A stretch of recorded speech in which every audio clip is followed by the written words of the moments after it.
going on and on about how that needs to be a flagrant foul. You didn't say a word about a flagrant foul prior to going to break.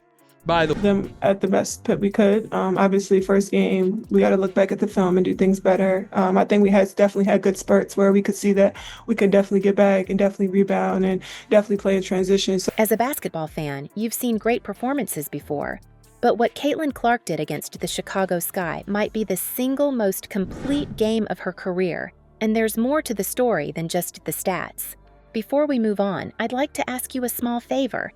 If you appreciate this content, please take a second to like this video and subscribe to the channel. Over 98% of you watch the videos without subscribing. It costs you nothing, but it makes a huge difference to us. So, did you click the subscribe button? Great. Thank you so much. Now, back to the video.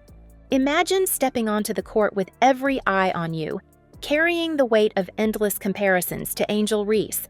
That's the pressure Caitlin Clark faced, and the stakes couldn't have been higher. Caitlin Clark, my goodness, here we are right here. This is going to be that from her going down that 15-foot area. Clark, same one, boom. You know, it shouldn't have been upgraded, but again, that's up to the ref's discretion. But I appreciate AB having my back. I guess I don't even know what she did. I didn't see that. Well, girl, I'm paying that fine. Critics questioned her ability to thrive at the pro level and wondered if she could consistently dominate in the WNBA like she did in college. Some said she was all hype, just a shooter who couldn't handle the demands of being a complete player. This game wasn't just about getting a win. For Clark, it was personal. The game didn't exactly start in her favor. Clark struggled early, missing shots she normally sinks with ease. Chicago's defense was physical, bumping her on drives, crowding her on the perimeter, and forcing her to fight for every opportunity. You could tell they planned to put her to the test. For a moment, it looked like a tough night was ahead, but then something shifted. You could see it in her body language. Caitlin Clark decided this game was hers. Loses her mind. I mean, if you can't tell me there is not true animosity, jealousy, and agenda ate up right there with that player. Initial whatever happened during the play and then whatever happened after.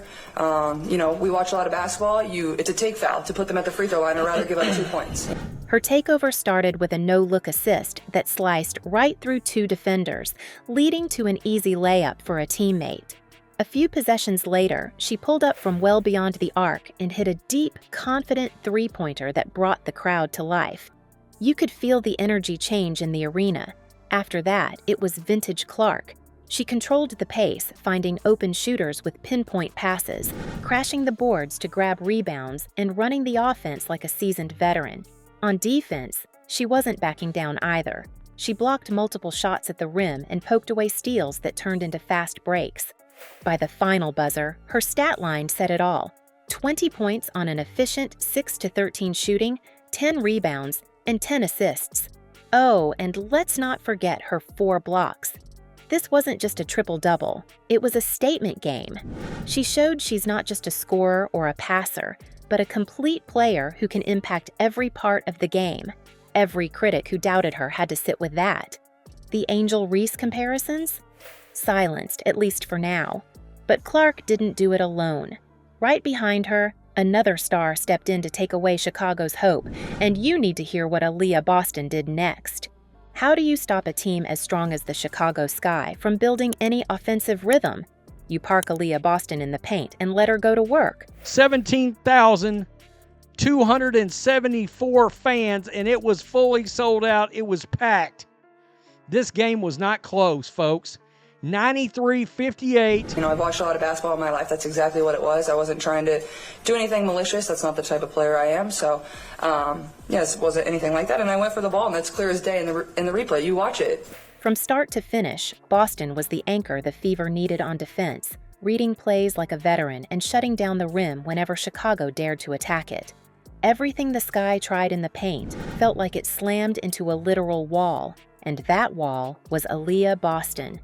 Chicago came in with a game plan to use their size and aggressiveness to get easy points in the post, but Boston completely disrupted that. Every time they drove to the basket or tried to set up inside, she was there. 5 blocks, 5 perfectly timed stops that said, Not today. It wasn't just the blocks either. Boston's ability to clog the paint and anticipate passes forced the Sky to hesitate, rethink their drives, and settle for jump shots that weren't falling.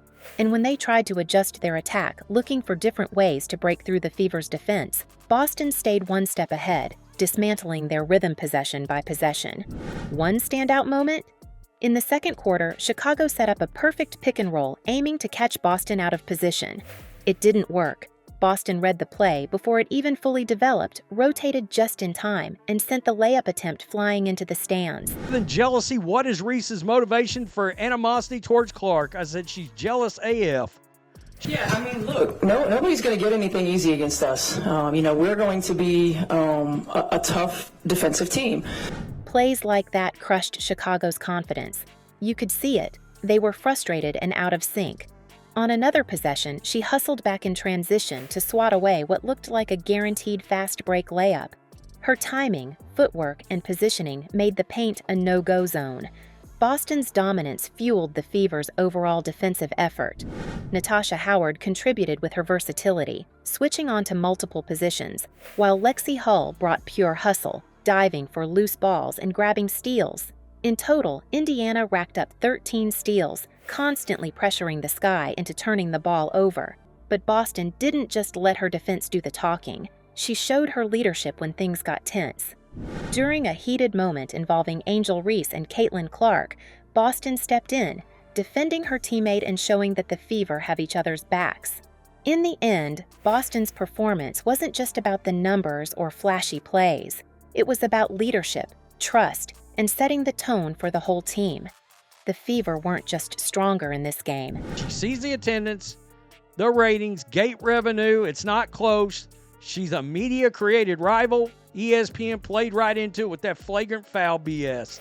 We don't want to look the same now in July. So take one game at a time. Like Coach said, we have 43 games left. So just taking our time day by day and learning from mistakes. They were united, but for as good as they were, they still have one big issue to clean up. Let's get into it. The Fever didn't just win. They made a clear statement. Caitlin Clark proved she could perform under pressure, delivering a triple-double that silenced critics and highlighted her ability to lead at the highest level. Aliyah Boston dominated defensively, anchoring the paint with 5 blocks and forcing Chicago to rethink their entire offensive approach. Still, this game wasn't just about individual performances. It showcased the Fever's growing unity and resilience as a team determined to make an impact. If they clean up their layup efficiency, described as leaking buckets in an otherwise fortified dam, this young squad could emerge as championship contenders soon.